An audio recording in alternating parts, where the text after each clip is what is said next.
Alkitab secara ringkas memberikan pemahaman kepada kita bahwa dengan doa dan puasa maka kita akan melihat ada jawaban Tuhan untuk setiap doa-doa kita. Bahkan untuk sesuatu yang keadaannya mustahil akan menjadi mungkin ketika kita berdoa dan berpuasa. Itulah sebabnya Yesus katakan sejenis ini atau perkara ini atau persoalan ini dapat terlalui atau dapat diselesaikan dengan doa dan puasa. Memiliki keyakinan Tuhan akan mengabulkan itu. Saya banyak kali merasakan pengalaman, bahkan sampai sakit pun, ya demam tinggi saya puasa, sakit mah saya puasa, dan alhasil saya sembuh dari penyakit-penyakit yang membelenggu saya.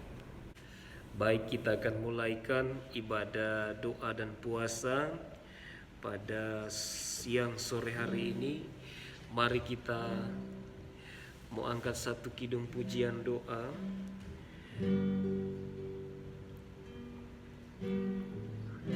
Bagaikan tanah kering.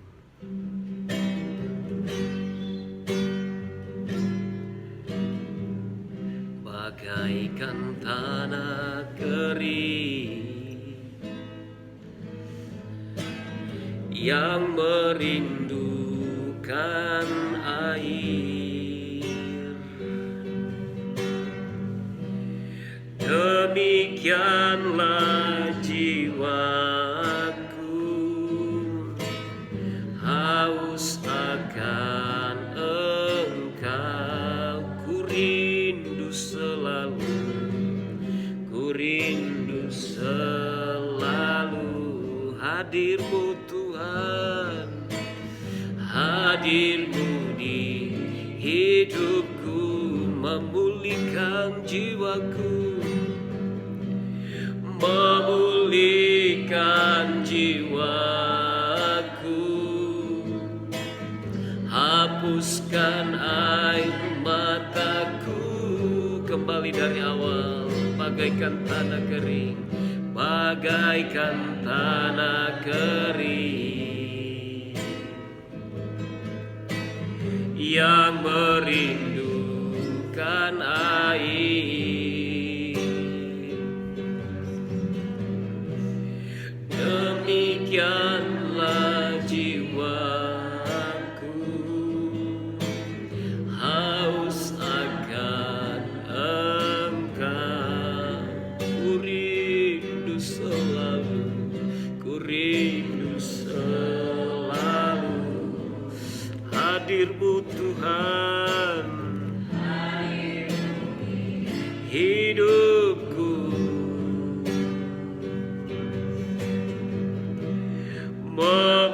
memulihkan jiwaku, hapuskan air mataku.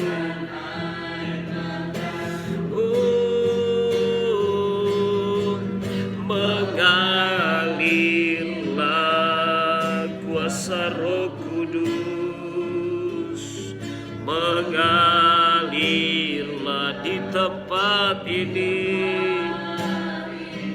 mengalir, oh Rohku, pulihkanku, mengalir kuasa Roh Kudus, haleluya, mengalirlah di tempat ini, mengalirlah, oh Roh Kudus, pulihkanku, amin. Mengalirlah kuasa Roh Kudus, mengalirlah di tempat ini, mengalirlah, oh Roh Kudus,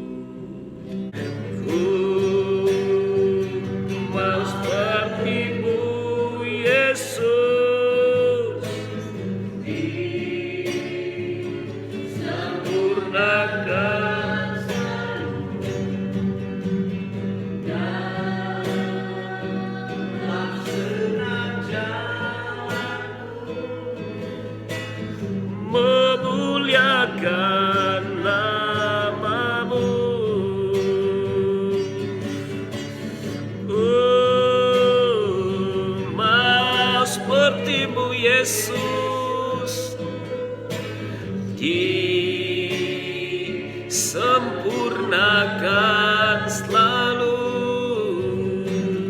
dalam segenap jalan. Amin. Ku mau seperti-Mu Yesus, ku mau seperti-Mu Yesus. Oh, disempurnakan selalu dalam segenap jalanku memuliakan. Lagi katakan, ku mau seperti-Mu Yesus, ku mau seperti-Mu Yesus, disempurnakan selalu dalam segenap jalanku memuliakan nama-Mu,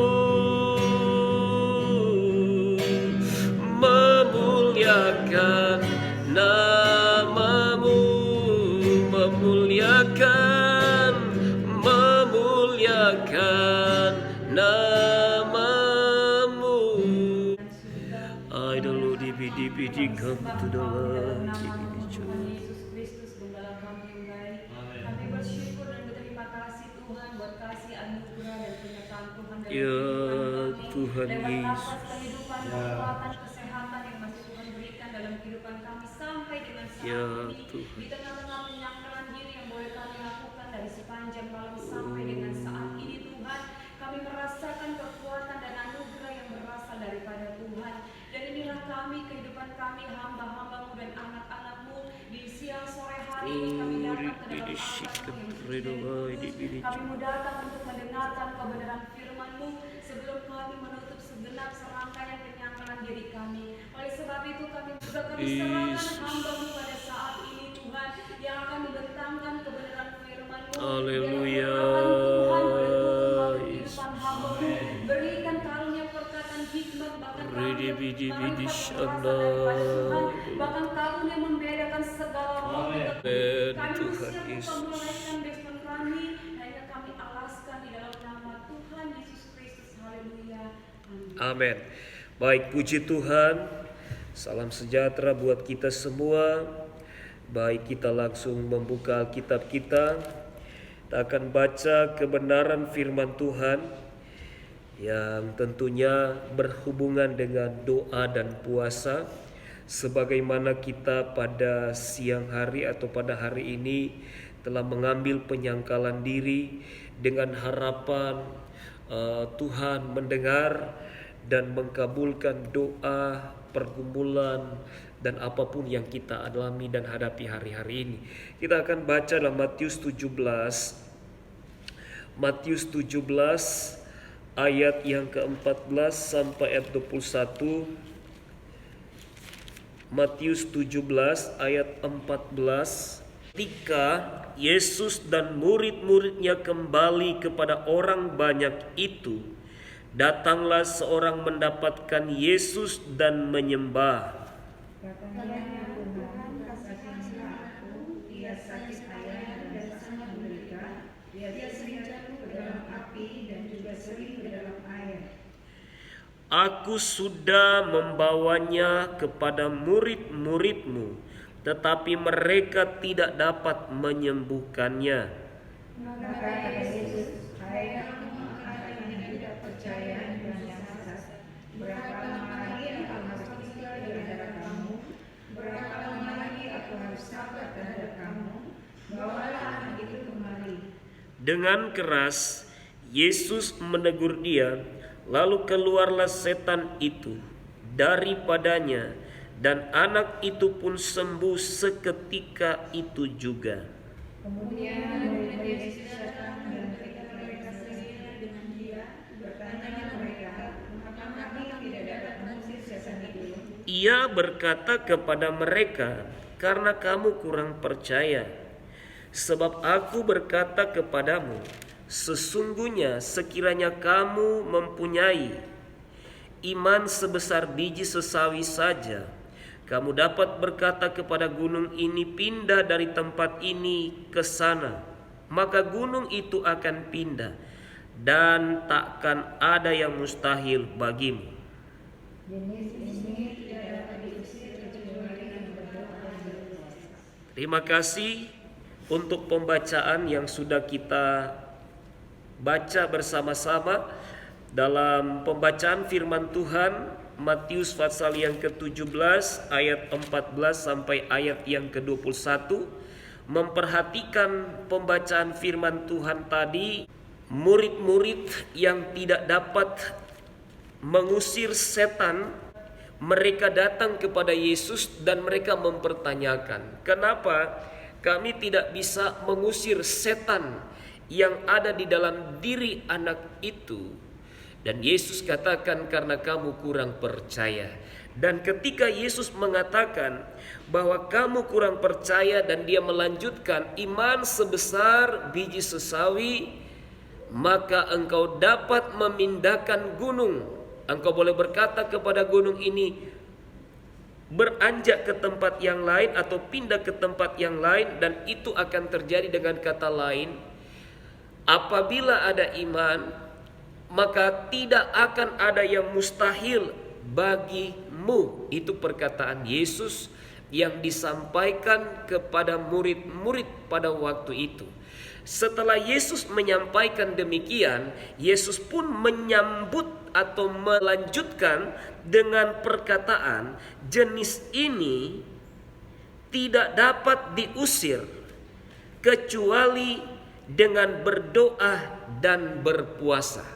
Dengan kata lain, Tuhan Yesus yang membicarakan bagaimana murid-murid yang tidak berhasil menyembuhkan atau mengusir setan yang ada di dalam diri perempuan itu, dan kemudian Yesus mengkaitkan itu dengan doa dan puasa. Hal ini memberikan pelajaran kepada kita bahwa di dalam doa dan puasa itu ada kuasa.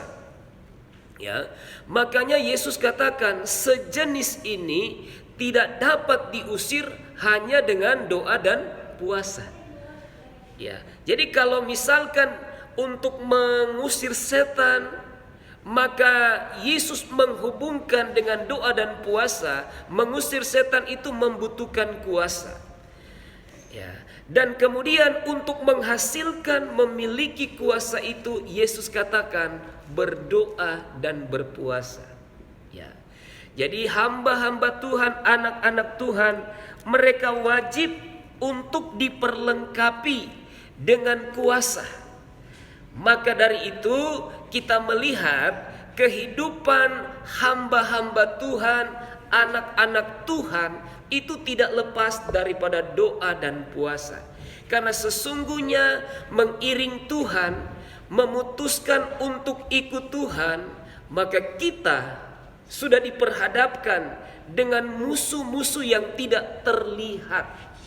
Kita sudah diperhadapkan dengan penguasa-penguasa di udara. Kita sudah diperhadapkan dengan pemerintah-pemerintah. Kita diperhadapkan dengan roh-roh yang jahat. Dalam Efesus 6 ayat yang ke-11 kayaknya. Ayat 11. Kenakanlah seluruh perlengkapan senjata Allah supaya kamu dapat bertahan melawan tipu muslihat iblis. Terus, Karena perjuangan kita bukanlah melawan darah dan daging. ya, karena perjuangan kita bukan melawan darah dan daging, Tetapi melawan pemerintah-pemerintah, tetapi melawan pemerintah-pemerintah, melawan penguasa-penguasa, melawan penguasa-penguasa, melawan penghulu-penghulu dunia yang gelap ini, dan penghulu-penghulu dunia yang gelap ini, melawan roh-roh jahat. melawan roh-roh jahat.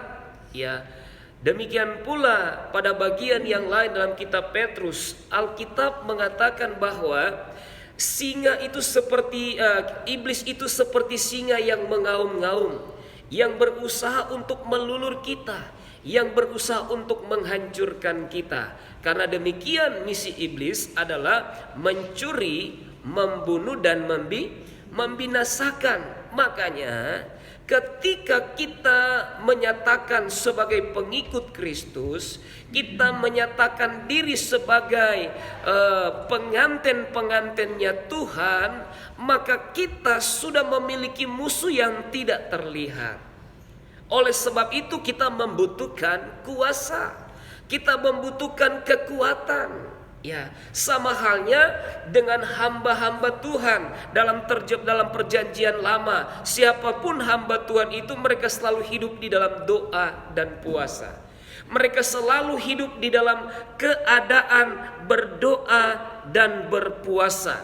Ada banyak sekali hamba-hamba Tuhan.